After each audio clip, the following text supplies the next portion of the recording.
नमस्ते। मैं सुशील अंकन। रांची रंगमंच से मेरा बहुत पुराना रिश्ता है। रांची रंगमंच से मैं 1972-73 से जुड़ा हुआ हूँ। अगर हम लोग बात करें कि वो 70-75 में जो रंगमंच था और आज के रंगमंच में क्या फ़र्क है, तो मैं आपसे बता दूं कि बहुत फ़र्क आया है। जो 75 के आसपास जो हम लोग रंगमंच करते थे, उसमें लगभग सारे काम हम लोगों को स्वयं करना पड़ता था।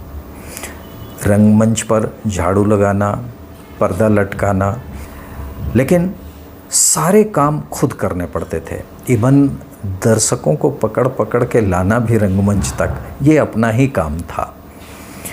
लेकिन एक बात थी, उस समय के जो दर्शक वर्ग थे वो नाटकों को समझते थे। रंगमंच में जो तकनीकी विकास हुआ है आज के दिनों में, वो उसका सर्वथा अभाव था उस समय। और हम लोग मेकअप खुद से करते थे, रंगमंच के संवाद खुद याद करते थे, खुद बोलते थे। और अभी क्या है कि अगर हम ये तुलना करते हैं तो अभी कई बार जो लंबे लंबे संवाद होते हैं वो रिकॉर्डेड होते हैं। कई बार तो पूरे नाटक ही रिकॉर्डेड होते हैं, केवल हम लोग लिप्स सिंक्रोनाइज करते हैं मंच पर। लेकिन हम लोगों के समय में ऐसी बात नहीं थी। हम लोगों को खुद याद करना पड़ता था और खुद बोलना पड़ता था।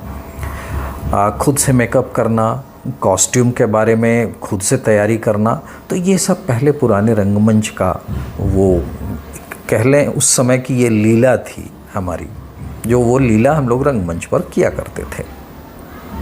लेकिन नाटकों के चयन में हम लोग बहुत सावधानी बरतते थे, आज की तरह नहीं। और नाटक जो भी होते थे वो सामाजिक स्तर के होते थे, एक संदेश देने वाले होते थे। तो ये नाटक के पीछे एक संदेश हुआ करता था। संदेश आज भी होते हैं, लेकिन आज के संदेश थोड़ा दूसरे तरह के होते हैं। लेकिन आज हम पाते हैं क्या कि आज के समय में जो दर्शक ये देखने जाते हैं नाटक, और जो लोग नाटक कर रहे हैं,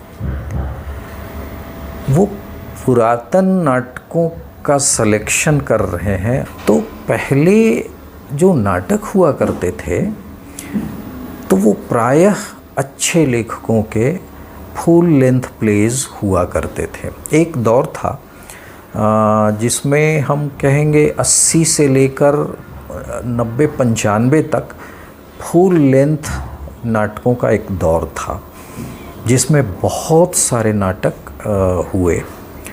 आषाढ़ का एक दिन, अंधा युग, स्कंदगुप्त, एक और द्रोणाचार्य, आला अफसर, ये सब नाटकों का एक दौर था।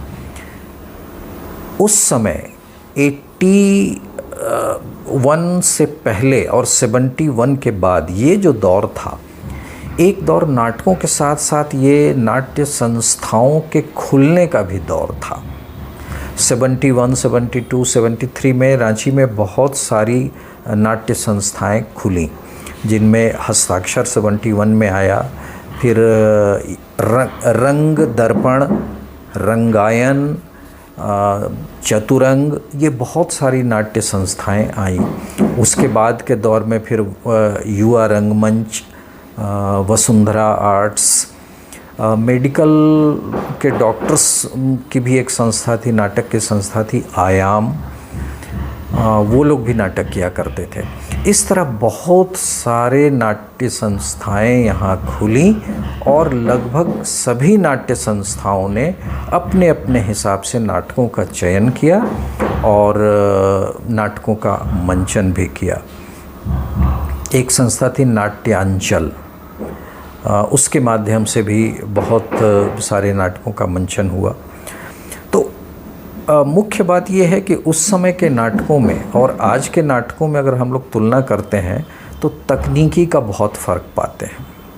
एक तो आज के नाटकों में तकनीकी का बहुत इस्तेमाल होता है। आज के नाटकों में देखिए तरह तरह के लाइट्स, बेबी लाइट्स, HMIs और पार लाइट, बहुत सारे हैलोजन, बहुत सारे इस्तेमाल होते थे। और उस समय इतने प्रकाश व्यवस्था होती नहीं थी, हम लोग सिंपल लाइटिंग में किया करते थे नाटक।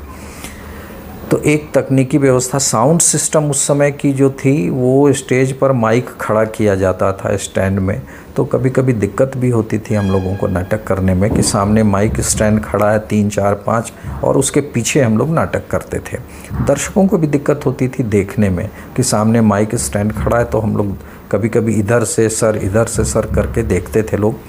लेकिन अब तो ऐसे ऐसे माइक्रोफोन्स आ गए हैं कि एक माइक्रोफोन मंच पर रख दें ज़मीन में तो पूरे रंगमंच का वो ध्वनि खींचता है। या ऊपर हैंगिंग माइक्रोफोन्स आजकल आ गए हैं जो बाहर से दिखता भी नहीं है और सारे रंगमंच के कलाकारों के लिए वो सफिशिएंट होता है दर्शकों तक आवाज़ पहुंचाने में। तो तकनीकी रूप से पहले के मंच में जैसे कोई स्मोक इफ़ेक्ट्स देना है तो बड़ी परेशानी होती थी, हम लोग चूल्हा जला के धुआं फेंकते थे। अब तो मशीन आ गई है और काफ़ी स्मोक इफ़ेक्ट्स लोग दे देते हैं रियलिस्टिक अप्रोच के लिए। तो तकनीकी दृष्टि से आज का रंगमंच उन्नत तो हुआ है। जो हमारे समय में जो दिक्कतें थीं अब वो दिक्कतें नहीं हैं, अब सिर्फ पैसा होना चाहिए। उस समय नाटक करने में हम लोग थोड़ा इजी महसूस करते थे इसलिए कि लॉ एंड ऑर्डर का प्रॉब्लम नहीं था उस समय। रात को 9 बजे 10 बजे भी हम लोग रिहर्सल करके घर लौटते थे। हम लोगों के साथ महिलाएं भी होती थीं, तो महिलाओं को भी असुविधा नहीं होती थी। रात को हम लोग घर छोड़ दिया करते थे उनको। लॉ एंड ऑर्डर की समस्या बाद में हुई, 80-85 के बाद में शुरू हुए। तब 9 बजे के बाद फिर निकलना थोड़ा थोड़ा बंद हुआ। तीसरी बात थी कि उस समय रंगमंच के लिए हमारे पास सिर्फ 1, 2, 3 ही मंच हुआ करते थे। जैसे यूनियन क्लब का पुराना मंच था, उसमें हम लोगों ने बहुत सारे नाटक किए। CCL का एक मंच हुआ करता था जवाहर नगर क्लब हॉल के भीतर, जिसको नेहरू सांस्कृतिक केंद्र नाम दिया गया था। तो वहाँ भी 2, 4, 5, 6 नाटकों का मंचन हम लोगों ने किया। हॉल बहुत कम थे, सभागार की कमी थी।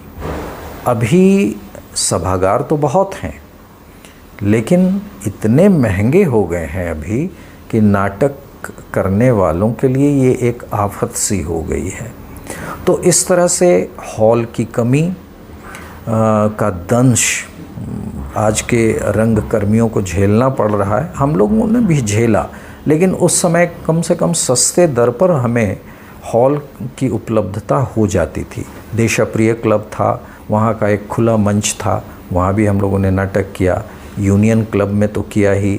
मेकॉन का अपना हॉल था जो हम लोगों के लिए निःशुल्क उपलब्ध हो जाया करता था, लेकिन अभी वहाँ किराया लगा दिया गया है। MTI का अपना हॉल था, CCL का अपना, CMPDI का अपना हॉल है, लेकिन ये सब के भाड़े बहुत अधिक आजकल कर दिए गए हैं। रांची विश्वविद्यालय के भी अपने 2 हॉल हैं। एक छोटा हॉल है जो सेंट्रल लाइब्रेरी में है, करीब 200 कैपेसिटी का हॉल होगा, और एक आर्यभट्ट जो 500 कैपेसिटी का है, लेकिन उसका जो किराया है आज के डेट में वो बहुत ज़्यादा है।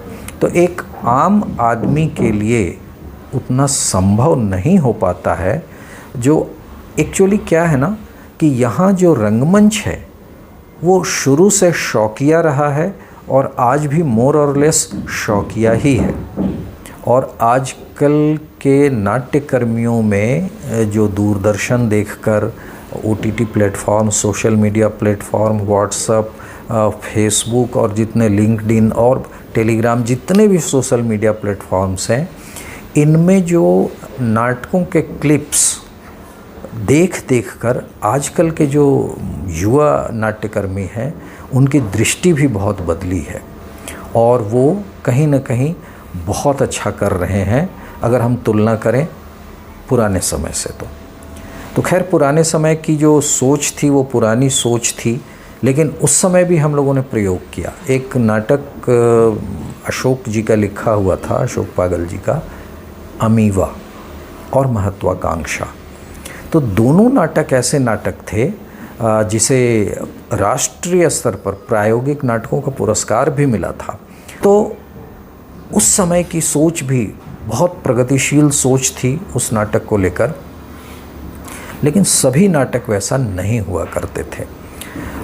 लेकिन आज देख रहे हैं कि निर्देशकों की दृष्टि जो है वो थोड़ी बदली है और आज अच्छे अच्छे नाटक हो रहे हैं।